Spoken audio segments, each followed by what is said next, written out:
মুলতানে হেরে কেঁদেছিলেন।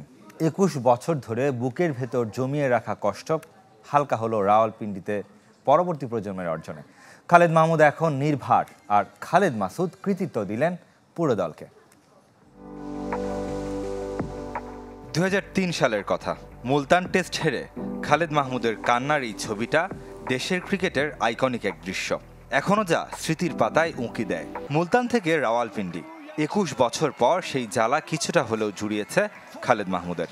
২১ বছর ধরে যেই পরাজয়টা এতদিন বুকের মধ্যে চাপা ছিল বা কষ্ট ছিল, অবশ্যই যে এত কাছে গিয়েও সেই দিনটা জিততে পারেনি, সেটা আজকে অবশ্যই দারুণ ভাবে উদযাপন করবো। আসলে দেশের এত বিপর্যয় ছিল, এত রকমের সমস্যা ছিল, বন্যায় দেশ ভাসছে, সবকিছু মিলে একটা স্বস্তির খবর, আনন্দের খবর।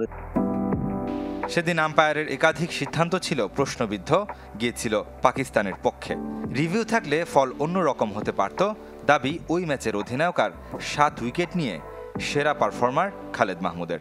সেদিনকার পাকিস্তান আমাদেরকে খেলায় হারায়নি, বাট আমার মনে হয় যে আমরা হেরে গিয়েছিলাম নানাবিধ অন্যান্য বিভিন্ন রিজনে। বাট আজকে ওটাই মনে হচ্ছে, ডিএস থাকলে আমরা হয়তো এই জয়টা আমরা উদযাপন করতে পারতাম। পুরনো কষ্টকে ভুলে রাওয়ালপিন্ডির সাফল্য উপভোগ করতে চান সে দলেরই আরেক সদস্য খালেদ মাসুদ। এত সুন্দর পারফরমেন্স, আমাদের প্রথমে যদি বলেন যে আমাদের টিমের ব্যাটিং যে সুন্দর ব্যাটিং করেছে এবং পুরো টিম কম্বিনেশন, সেকেন্ড ইনিংসে আমার মনে হয় আমাদের বোলাররা বলবো যে মেহেদী মিরাজ এবং সাকিবের অসাধারণ বোলিং পারফরমেন্স, অ্যাজ এ দল ইউনিট হিসেবে আমার মনে হয় যে অসাধারণ একটা পারফরমেন্স।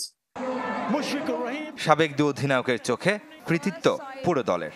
সবার আলোচনা অপরিসীম, আমরা কোনোদিন ভুলবো না তাদের কথাগুলো। অ্যাজ এ টিম আমার মনে হয় যে হোল টিম ভালো পারফরমেন্স করেছে। রেদওয়ান শুয়েব, চ্যানেল 24।